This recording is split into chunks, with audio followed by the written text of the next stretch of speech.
We have worked with over 1 million podcasters, and today we're going to go over 10 things our podcasters wish they knew before getting started. The first thing they don't tell you when starting a podcast is just how important niche selection is. Now I know what you're thinking. Can't I just sit back on the couch with my friends and talk about whatever comes to mind? Yeah, you can. Sort of. Trust me though, you're not going to build a following that way. You build a following by picking a niche subject and then attracting people who are also interested in that subject. But how do I pick a subject? I'm not really a leading expert in anything. I hear you crying through the screen. And guess what? That's okay. You don't have to be a leading expert within your niche. What you do need though is passion. Let's say you're interested in dolphins and you want to start a podcast talking all about dolphins. Be my guest. Sure, knowledge helps, especially if you're doing a solo podcast, but true and honest passion is what's going to shine through in the end anyway. So pick something that you're never going to get tired of talking about. And lucky for you, we'll be going over more in detail about how to find your niche in our next video. So make sure you subscribe for that. Second thing that no one tells you about when starting a podcast is the reality of episode consistency. Before getting started, you might have imagined yourself skipping to the podcast studio and cranking out like 2 to 3 episodes per week. And we're here to tell you that's probably not going to happen. Because a good podcast involves in-depth planning and a lot of organization. You'll need a realistic schedule that takes into account planning, rough scripting, recording and editing, which we actually cover more in a video somewhere floating above my head here. But now we don't say any of this to put you off, okay? Podcasting can be very rewarding and it can actually lead to making money, but don't expect it to be a factory line of productivity, especially when you're first getting started. The average podcaster will spend anywhere between 8 to 15 hours per episode from planning all the way to publishing, which is why we usually recommend new podcasters to start out with at least 1 episode a week, and that could be from 10 minutes all the way up to an hour. We have seen so many podcasters rush into things a little too fast and get burnt out a little too quickly. So take it steady and remember that it's a process and practice is the key to starting a killer podcast. The third thing that they don't tell you about when starting a podcast is editing takes a while. Now, you might have already assumed this, but you might not fully comprehend just how long you should expect to stare at your computer screen when post-recording. A metric ton of new podcasters fall victim to the curse of endlessly over-editing with slow and inefficient software. Not gonna name any names here. Audacity!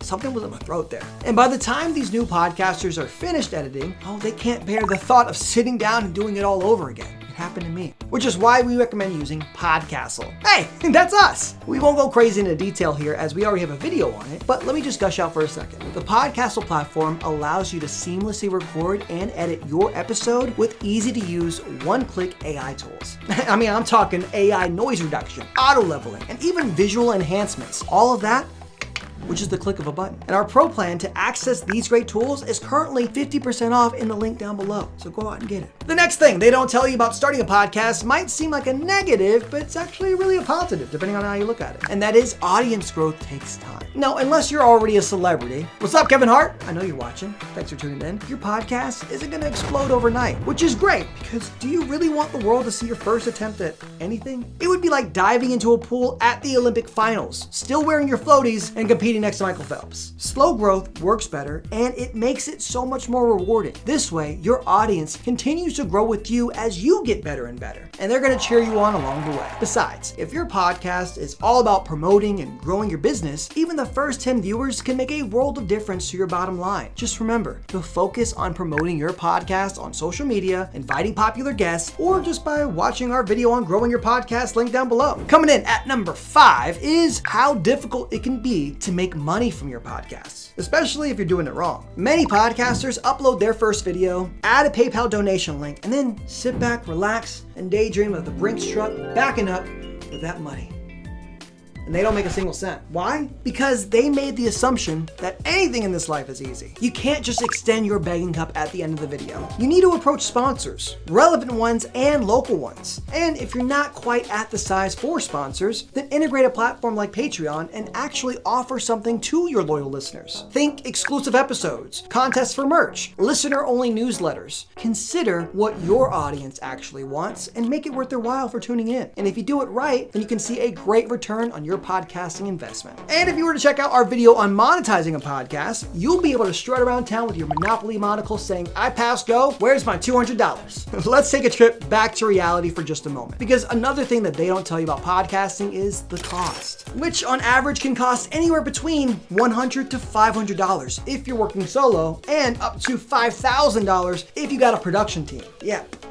Ouch, that stings. But before the panic starts to settle in, it doesn't actually have to be that expensive to start a podcast. Usually, the bulk of the startup cost on podcasting is your microphone, but you can actually find a perfectly serviceable one for under $50, especially if you pair it with Podcastle's AI tools, just saying. And I don't need to mention how to save on the software side because I already mentioned the Podcastle promo code, and you are a fantastic listener. So thank you. You got that 50% off right there. But all jokes aside, people go way overboard on spending when starting a podcast. But all you really need is a trusty microphone, a smartphone at that, a cheap ring light, and Podcastle. The seventh thing that they don't tell you about when podcasting is how to pick between a video or an audio podcast. Now, I'm gonna make this super simple and very clear for you here. Start a video podcast, okay? Even if you're shy, even if you didn't brush your teeth, even if you're a ghost without a physical body. Why? It's because people can connect with you more if they can see your face. Think of your favorite podcasts, okay? Chances are they all have video content rather than it just being audio only, right? Well, that's because unless they're an audiobook, it just doesn't make sense anymore. And not just because people don't connect with the video, but because promoting your podcast becomes a million times easier to do when you add a visual component to it. You've likely discovered tons of great podcasts just from scrolling through Reels or TikTok, because building a podcast is chopping up the funniest or most interesting moments from an episode and then sticking it on the internet for the world to see. And you can do that all within Podcastle. From recording the video to editing clips for social media, you can do it all. That's great. The next thing that they don't tell you about podcasting is how important studying the data can be. Data, however way you say it, it can be a scary word. Analytics is even scarier. Probably because it's a longer word and I'm scared of words right now, but analytics doesn't have to be scary. There are so many tools for you to monitor the size of your audience, how your audience engages with your content, and which episodes they really loved watching. We're personally a fan of Spotify for podcasters as it is super simple with their UI that allows you to see all the metrics that matter. I mean, look at all this stuff. I can keep track of new listeners, total stream count, and even replays. And if you're not a fan of Spotify, Apple has an alternative provided you create an Apple Podcasters account. Now, it's largely the same as Spotify, but a cool feature is that it shows whether or not listeners skip over your intro or your mid-roll.